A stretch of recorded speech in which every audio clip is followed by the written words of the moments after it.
رکھتے ہیں، اس طرح ٹوٹ جاتا ہے، سب کو پتہ ہے کیا؟ تو کیا سارے وہ عالم ہیں؟ عالم وہ ہوگا کہ جس کو 5 نمازوں کی دلیلوں کا بھی پتہ ہوگا کہ کس آیت سے، کس حدیث سے یہ 5 نمازیں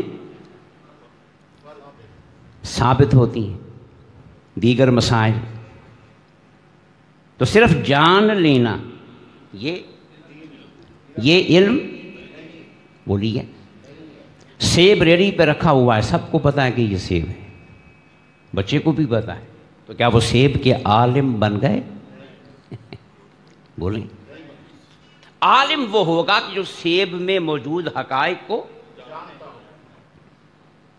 کہ اس میں کیا کیا اجزائے خوراک ہیں، اس کے کھانے سے جسم کو کیا فائدہ پہنچتا ہے، جو حقیقت کو جانے گا وہ عالم کہلائے گا۔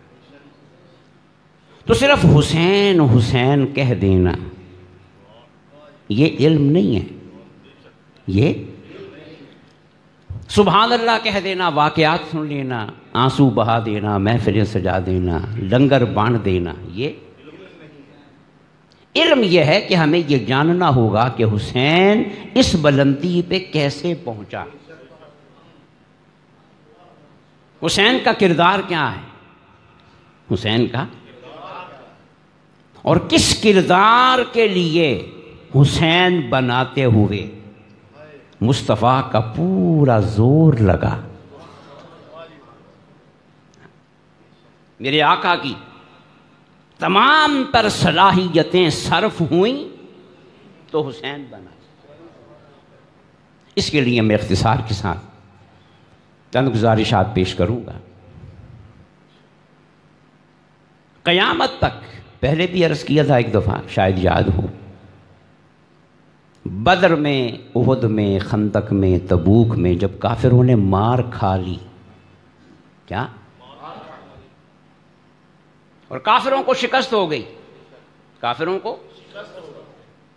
تو قرآن نے کہا جب آخری آیت اتری کہ الیوم یئس الذین کفروا من دینکم، مولا فرماتا ہے ایمان والو مبارک ہو، آج کافر تم سے مایوس ہو گئے۔ گل سمجھ آئی؟ آج کافر تم سے، اب کافروں کو یقین ہو گیا ہے کہ ہم کسی میدان میں مسلمانوں کو شکست، یہ نفسیاتی طور پہ ہار گئے، ہاں ایک تو ویسے عملاً ہارے ہیں نا، اور قیامت تک کے لیے نفسیاتی طور پہ کہ مسلمان ایسا حق پرست ہے اور باغیرت ہے، باحمیت ہے، اور اس کے اندر ایک ایسا کرنٹ ہے کہ ہم تمام تر اسلحے کے ساتھ اور تمام تر داؤ پیچ کے باوجود، صلاحیتوں کے باوجود مسلمان کا مقابلہ۔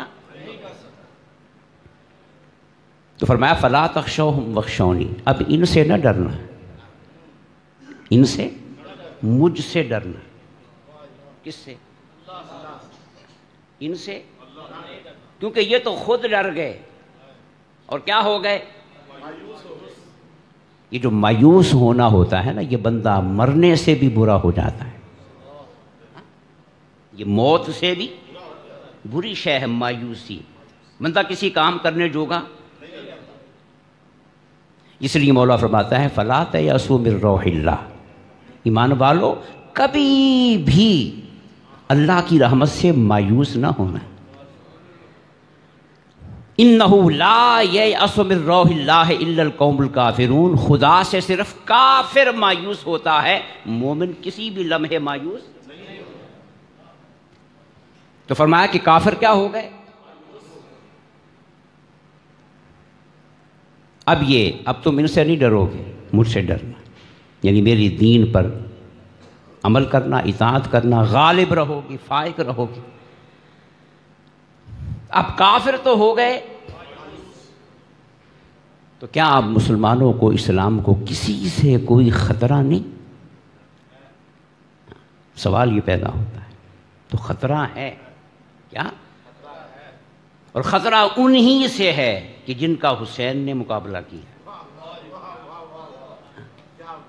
کافروں سے نہیں۔ اب ایک تیسری قوم ہے بیچ میں، منافق. کیا؟ اب جب بھی اسلام کو نقصان پہنچائیں گے، کافر سامنے نہیں آئے گا. اس نے ایسی مار کھا لی ہے، اسے بدر والی مار کبھی نہیں بھولے گی. خالد بن ولید کی مار، محمد بن قاسم کی مار، طارق بن زیاد کی مار، صلاح الدین ایوبی کی مار. اور ابھی آپ نے دیکھا افغانستان میں پہلے کس کی مٹی پلید ہوئی؟ بولیں روس کی. اور اب کس کی ہو رہی ہے؟ نزلہ ہم پہ گر رہا ہے، مگر وہ خود شکست کھا گئے اور الزام پاکستان کو دے رہے ہیں. بہرحال تو قرآن نے کہا کہ کافر تو مایوس ہو گئے، لیکن اب تمہارے اندر چھپا ہوا دشمن ہے. اور وہ کون ہے؟ اب منافق کون ہوتا ہے؟ کلمہ پڑھتا ہے، کلمہ کبھی کبھی نماز بھی، جمعہ بھی، مسجد بھی، بلکہ بناتا ہے، محفلیں بھی. لیکن ایک طرف قوم کا معاملہ ہو، دین کا معاملہ ہو، اور پوری قوم کی غیرت کا معاملہ ہو، اور ایک طرف ذاتی مفاد ہو، تو منافق کس کو ترجیح دیتا ہے؟ قوم کا سودا کر دیتا ہے. ملک کا، قوم کا بیڑا غرق ہوتا ہے تو میرا اقتدار، میری عزت، میرا مال، اس کردار کے حامل کو کیا کہتے ہیں؟ اب خطرہ کس سے ہے؟ اس لیے میں نے آپ کو بتایا تھا کہ سورہ بقرہ پڑھیں. اللہ پاک نے پہلے مومنوں کی صفات بیان کی ہیں صرف 2 آیتوں میں، صرف. پھر کافروں کی صفات بیان کی ہیں 2 آیتوں میں بس. اور پھر ذکر کیا ہے منافقوں کا 2 آیتوں میں نہیں، 4 میں نہیں، 6 میں نہیں، پورا رکوع منافقوں کے بارے میں. تو کس کا ذکر لمبا ہوا؟ کیوں؟ بولیے نا کہ اب قیامت تک اسلام کو اور اہل اسلام کو خطرہ کس سے ہے؟ تو اللہ نے نماز کا حکم بھی بعد میں بیان کیا، سارا دین بعد میں ہے، منافقوں کی نشانیاں پہلے ہیں، اور وہ بھی کھول کھول کے. مسلمانوں کا ذکر بھی تھوڑا سا، کافروں کا بھی، اور زیادہ کس کا ہے؟ یہ قرآن ہے نا، تو قرآن کا ہر کام حکمت کی بنیاد پہ ہے. اب خطرہ مسلمانوں کو کس سے ہوا؟ منافقوں سے ہوا. اب منافقت 2 طرح کی ہے. کتنی؟ یہ پہلے میں کوئی 8-9 سال پہلے بیان کر چکا ہوں، پھر تازہ کر رہا ہوں تاکہ سمجھ میں آئے کہ حسین دین کیوں ہے اور دین بچانے والا. چپ کر گئے. دین بچانے والا. دین کے 2 شعبے ہیں، مذہب اور سیاست. کیا؟ جو شخص یہ سمجھتا ہے نا کہ سیاست کا دین سے تعلق نہیں، دین کا سیاست سے کوئی تعلق نہیں، اس میں اور ابو جہل میں کوئی فرق نہیں. میں کھل کے کہہ رہا ہوں، وہ کلمہ دوبارہ پڑھے. ہاں، اس میں اور ابو جہل میں اس نے مصطفیٰ کو سمجھا ہی نہیں. اگر اسلام سے ابو جہل کی سیاست کو خطرہ نہ ہوتا تو اس کے مسلمانوں پہ نماز پڑھنے پہ کیا اعتراض تھا؟ بولو، کوئی اعتراض تھا؟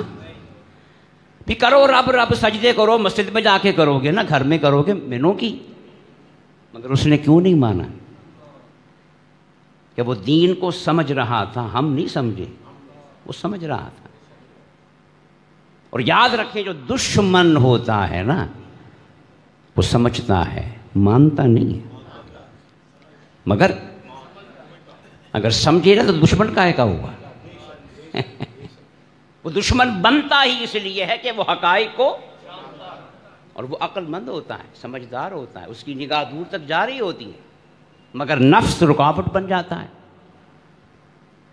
وہ حقیقت کو نہیں مانتا۔ تو دین کے شعبے کتنے ہوئے؟ پہلا، دوسرا، اور میں نے یہ بھی بتایا کہ مذہب 10 میں سے ایک حصہ ہے، اور باقی 9 حصے کیا ہیں؟ سیاست۔ دین کے ایک حصے کا تعلق مذہب کے ساتھ ہے، مسجد کے ساتھ، اور 9 حصوں کا تعلق۔ میں کوئی مثالیں دیتا ہوں۔ قرآن مجید نے فرمایا کہ ہر شخص تک اللہ کا دیا ہوا رزق پہنچنا چاہیے۔ بولیں، رزق۔ عمر نے کیا کہا تھا کہ دریائے فرات کے کنارے اگر کتا، انسان نہیں، اور دریائے فرات مدینے میں نہیں ہے، مکے میں، عراق میں، مدینہ سے ہزاروں میل کے فاصلے تھے، تو عمر کی نگاہ کہاں تک ذمہ لے رہی ہے؟ عمر کی نگاہ، چلو مدینے میں کہہ دیتے، وہاں وہ چکر لگایا کرتے تھے نا، مکہ کہہ دیتے، نہیں، کہاں تک؟ دریائے فرات کے کنارے کسی جنگل میں بھی، جنگل تھا نا وہ، شہر نہیں، کسی جنگل میں بیابان بھی میں کتا بھوک سے مر گیا تو ذمہ دار؟ تو قرآن کیا کہتا ہے؟ وَمَا مِن دَابَّةٍ فِي الْأَرْضِ إِلَّا عَلَى اللَّهِ رِزْقُهَا۔ ہر شخص کا رزق اللہ کے ذمے ہے، کُلٌّ فِي کتاب مبین، اور نظام سارا میں نے قرآن میں دے دیا ہے، اس پہ عمل کرو گے تو کوئی شخص بھوکا، محروم۔ اب مجھے بتائیں کہ ہر شخص تک رزق پہنچانا پیدا کس نے کیا؟ مگر پہنچانا ہم نے، پہنچانا، کیونکہ انسان گنے چوپن واسطے پیدا نہیں ہوا، خلیفہ کیا بنایا؟ اور خلیفہ وہ ہوتا ہے جس کو حاکم اپنی ذمہ داریوں میں شریک کرتا ہے، نہیں سمجھے؟ کیوں بھائی؟ جو وزیر ہوتے ہیں یہ صدر یا وزیر اعظم کی کابینہ میں ہوتے ہیں، تو کیا یہ صرف بیٹھنے کے لیے ہوتے ہیں؟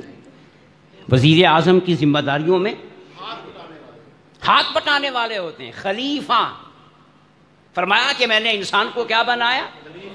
نائب بنایا ہے، تو اس لیے تو میری جو ربوبیت کی ذمہ داریاں ہیں نا ان میں شریک ہے، ان میں۔ اس لیے بچے کو پالنے کے لیے ماں کو پیار دیا کہ نہیں دیا؟ کیونکہ وہ شریک ہے، وہ کیا ہے؟ اور پھر کہا کہ اسی ماں کے قدموں کے نیچے جنت ہے، اللہ حاضر قیاس۔ تو انسان کیا ہے؟ خدا کا۔ تو خلیفہ کس لیے؟ کہ اس کی،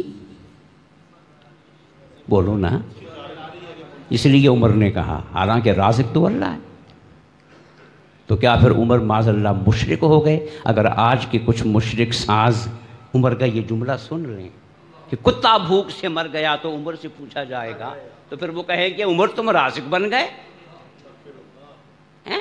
تم تو مشرک بن گئے۔ عمر جانتے تھے کہ جو خلیفہ ہوتا ہے وہ خدا کی ذمہ داریوں میں، بولو، باپ بچوں کو پال رہا ہے، اصل پالنے والا کون ہے؟ مگر باپ کو اللہ نے اپنے کام میں اپنی ذمہ دار لی ہے۔ علم دینے والا اللہ ہے، مگر استاذ کو اس میں شریک بنایا، اس میں، ہاں، تو خلیفہ ہوتا ہی اس لیے۔ تو اب بتائیے کہ ہر شخص تک رزق پہنچانا، پیدا کرنا اس کے ذمے تھا، اس نے کر دیا۔ بولیں، کیا آج بھی معاشی ماہرین کہہ نہیں رہے کہ دنیا میں اتنی دولت ہے کہ اگر اس کو تقسیم کر دیا جائے تو بھوکا ہونا تو بعد کی بات ہے، کوئی غریب بھی نہیں رہے گا؟ یہ غیر مسلم جو معاشی ماہرین ہیں وہ کہہ رہے ہیں، مگر نظام رکاوٹ ہے جس کو بندوں نے چلانا ہے۔ کس نے؟ اسلام نے کہا کہ ہر شخص تک رزق پہنچے، تو اب مجھے بتائیے کہ معاشرے کے ہر شخص تک رزق پہنچانا مذہب کا کام ہے یا سیاست کا؟ بولیں، یہ مولوی صاحب ممبر پہ بیٹھ کے پہنچائیں گے؟ یا مولوی صاحب کی حدیث پڑھ دینے سے، آیت پڑھ دینے سے، یا واقعہ سنا دینے سے، یا اونچے اونچے نعرے لگوا دینے سے ہر شخص تک رزق پہنچ جائے گا؟ تو کس کے ذمہ ہوا پھر؟ مذہب کے کہ سیاست کے؟ اسلام نے کہا کہ چور کے ہاتھ کاٹو. کیا؟ تو مولوی صاحب کاٹیں گے؟ کون کاٹے گا؟ حاکم یا اس کا نمائندہ؟ تو یہ چور کے ہاتھ کاٹنا اور معاشرے کو چوروں سے بچانا مذہب کے ذمہ ہوا کہ سیاست کے؟ تو پر کیسے کہتے ہو کہ دین کا سیاست سے تعلق نہیں؟ حیرت کی بات ہے کہ غیر تو ہمیں سمجھ رہا ہو اور ہم اپنے ہو کے اور کلمہ گو ہو کے ہمیں دین کا پتہ ہی نہیں، خود اپنے دین کا مذاق اڑوا رہے ہیں، اپنے دین کو کاٹے بیٹھے ہیں. کیوں بھائی؟ اس کا حلیہ بگاڑ کے بیٹھے ہوئے ہیں دین کا. اسلام نے کہا کہ زنا کرنے والے کو، عورت کے ساتھ زیادتی کرنے والے کو سزا دو. تو کون دے گا؟ بولے نا، حاکم وقت دے گا. سود نہیں کھانا. تمہارے معاشرے میں سود کا نظام نہیں ہونا چاہیے. کون ختم کرے گا؟ مولوی. مولوی تو صبح سے لے کے شام تک شور ڈال رہے ہیں. کیوں بھائی؟ شور ڈال رہے ہیں، کہہ رہے ہیں بھی سود کھانا خدا سے جنگ ہے، مگر سود ختم ہو رہا ہے. تو پھر کیسے ختم ہوگا؟ اس طرح بہت ساری چیزیں ہیں. بلکہ میں نے یہاں تک آپ کو بتایا تھا کہ جمعے کی نماز یہ مولوی کا حق نہیں ہے. جمعے کی نماز پڑھانا یہ محدث کا، مفسر کا، قاری کا، حافظ کا حق. آج بھی 1400 سال ہو گئے، آج بھی لکھا جا رہا ہے اور پڑھا اور پڑھایا جا رہا ہے کہ جمعے کی نماز حاکم وقت یا اس کا نمائندہ پڑھائے گا. کون؟ تو میرے بھائی سیاست کے بغیر تو ہمارا جمعہ ہی نہیں ہوتا. سیاست کے بغیر تو ہمارا جمعہ ہی نہیں ہوتا. آج بھی لکھا ہوا ہے. آج کے دن تک دینی مدارس میں جو کتابیں پڑھائی جا رہی ہیں، فقہ کی کتابیں، لکھا ہوا ہے سب میں. اور آپ کو پتہ ہے یہ 9 محرم کو تشریف لائے تھے مفتی شوکت سیالوی صاحب. انہوں نے ایک بات بتائی تھی، بڑی خوبصورت بات، کہ جب حضرت امام حسن کا وصال ہوا. کون؟ تو مدینہ کے گورنر تھا مروان بن عبد الملک. کیا؟ یہ مدینہ کا، اور یہ اہل بیت کا گستاخ تھا، یزید کی طرف سے تھا نا. تو امام حسن سے بھی وہ منہ مارتا تھا. پھر بعد میں امام حسین پہ بھی اس نے ہی مشقتیں کی. اب یہ مدینے کا کیا ہے؟ حضرت امام حسن فوت ہوئے، جنازہ تیار ہوا تو پہلی صف میں امام حسن بھی ہیں، حضرت ابو ہریرہ بھی ہیں، جو حدیث کے سب سے بڑے راوی ہیں.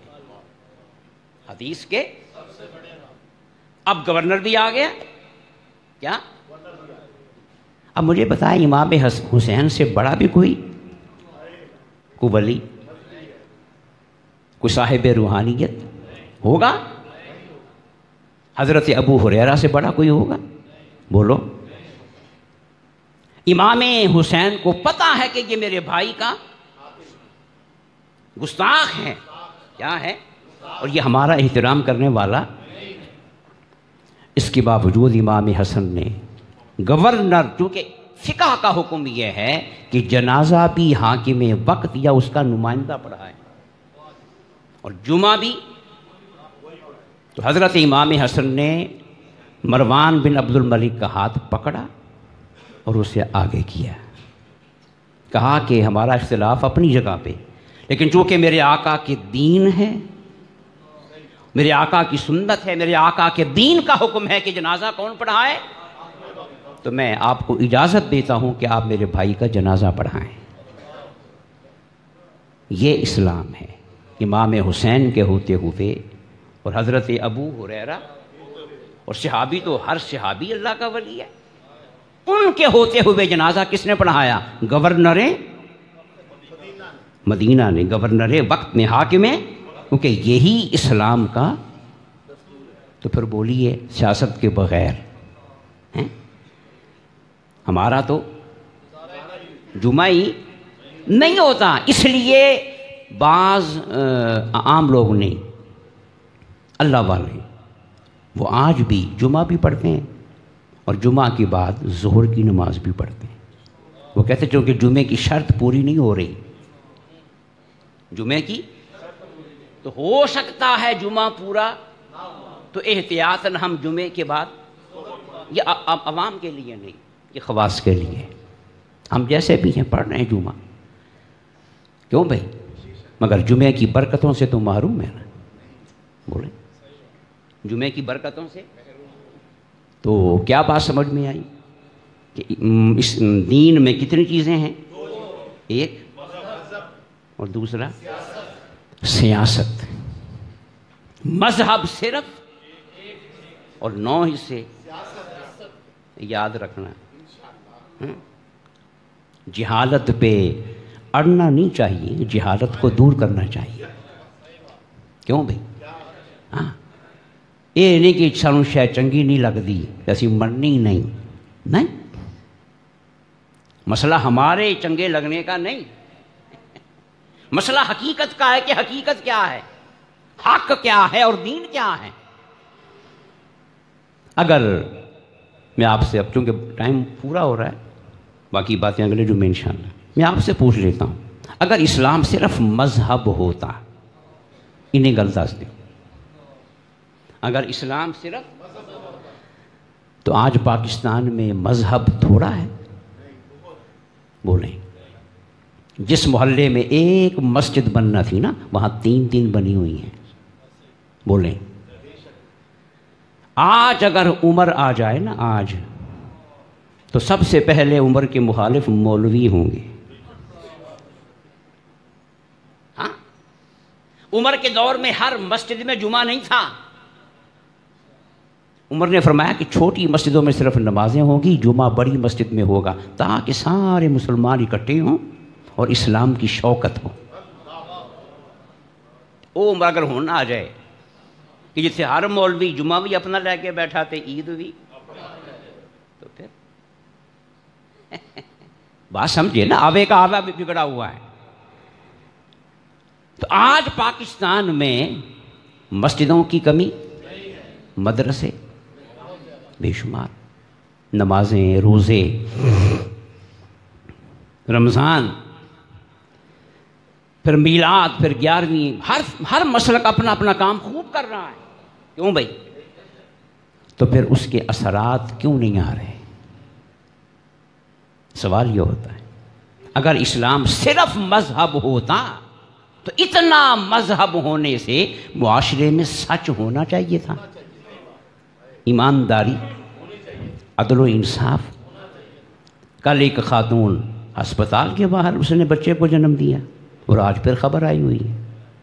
بڑے شہروں کا یہ حال ہے، اتنی بے غیرتی، اتنی بے حمیتی. ایسی خاتون پہ تو دشمن کو بھی رحم آ جاتا ہے. بولیں نا، ایسی عورت پہ تو دشمن کو بھی رحم آ جاتا ہے. اور یہاں ڈاکٹروں کو رحم نہیں آ رہا، سرکاری تنخواہوں پہ پلنے والوں کو رحم نہیں آ رہا. تو کہاں گئی نمازیں؟ بتاؤ نا. کہاں گیا مذہب؟ کہاں گئی 11ویں؟ کہاں گیا عرس؟ کہاں گئی بڑی بڑی درودوں کی محفلیں؟ بتاؤ نا. تو پھر بتاؤ اسلام صرف مذہب ہے؟ بولیں نہیں. اسلام صرف مذہب، اسلام یہ بھی ہے. میرے آقا نے فرمایا اگر میرے کسی مسلمان امتی نے کسی کافر پہ ظلم کیا، کسی،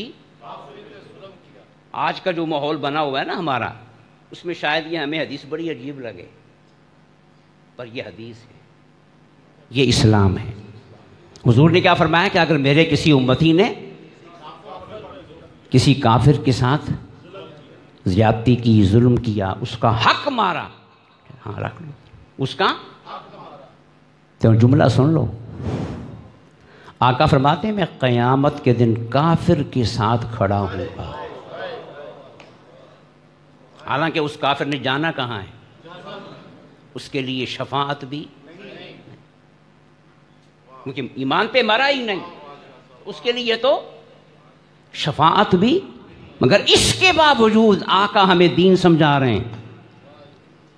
آقا فرماتے ہیں کہ میں قیامت کے دن مسلمان کے ساتھ نہیں ہوں گا، کس کے ساتھ ہوں گا؟